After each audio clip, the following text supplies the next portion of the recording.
আসসালামু আলাইকুম, কেমন আছেন সবাই? আজকে আমি আঁকবো ডলফিন। আমার ছোট্ট বন্ধুরা যাতে খুব সহজে ডলফিন দিয়ে দৃশ্য আঁকতে পারে, আমি সেটাই শেখানোর চেষ্টা করব। প্রথমে আমরা মাঝ বরাবর দুটো ডলফিন এঁকে নিব। ডলফিন আঁকা খুব সহজ। আপনারা যদি একবার মনোযোগ দিয়ে দেখেন এবং পরবর্তীতে চেষ্টা করেন তাহলে অবশ্যই খুব সুন্দর হবে। আর আমরা প্রথমে পেন্সিল দিয়ে এঁকে নেব, যাতে কোনো শেপ আঁকা বাঁকা বা দেখতে যদি ভালো না লাগে, যাতে আমরা খুব সহজে এটা মুছে আবার সুন্দর করতে পারি। এই তো আমার ডলফিন আঁকা শেষ।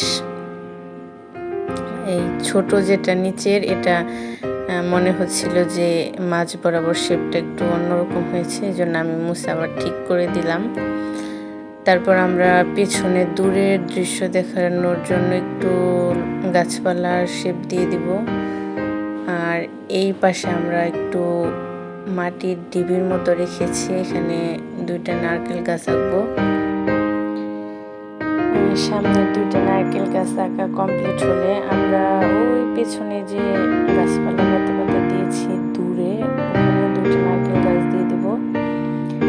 এই একটা দৃশ্য থেকে ছোটরা ডলফিন তো আঁকা শিখতে পারবেই, পাশাপাশি সানসেটের যে দৃশ্য ওটাও শিখতে পারবে। এই একটা দৃশ্য যদি মনোযোগ দিয়ে দেখে তাহলে এখান থেকে মোটামুটি অনেক ড্রয়িংই শেখা সম্ভব। যেমন ডলফিন আঁকা সম্ভব, সুন্দর একটা সূর্যাস্তের দৃশ্য আঁকা সম্ভব, পাশাপাশি নারকেল গাছ আঁকা সম্ভব, এবং রং মিক্স করার একটা ব্যাপার আছে। ছোটরা এটা খুব দক্ষভাবে করতে পারে না, কিন্তু আমার এই ড্রয়িংটা যদি খুব মনোযোগ সহকারে যে কেউ দেখে তাহলে অবশ্যই খুব সুন্দর করে ড্রয়িংও করতে পারবে। ড্রয়িংয়ের বিষয়ে সব থেকে বেশি মনোযোগ দিতে হবে, যাতে ছবির বাইরে রংটা যেন না যায়, তাহলে এটা দেখতে খুবই বিশ্রী লাগে। তো আমি যখন ক্লাস করি, আমার ক্লাসের ছোট্ট ছোট্ট সোনামণিদের যখন আমি ড্রয়িং শেখাই, তখন এটা আমি সবসময় মাথায় রাখি যে কিভাবে দৃশ্যটা খুব সুন্দর করতে পারবে এবং রংটা কিভাবে পারফেক্টলি দিতে পারবে।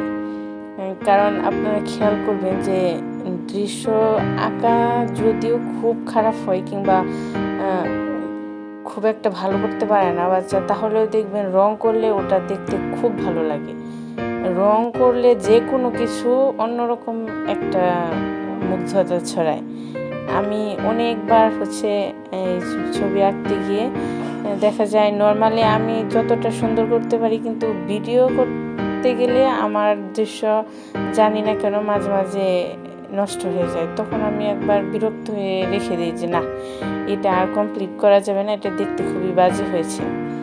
পরক্ষণে আবার মনে হয় যে একটু রং করে দেখি কেমন দেখা যায়, যদি খুব ভালো না হয় তাহলে না হয় আপলোড দিব না।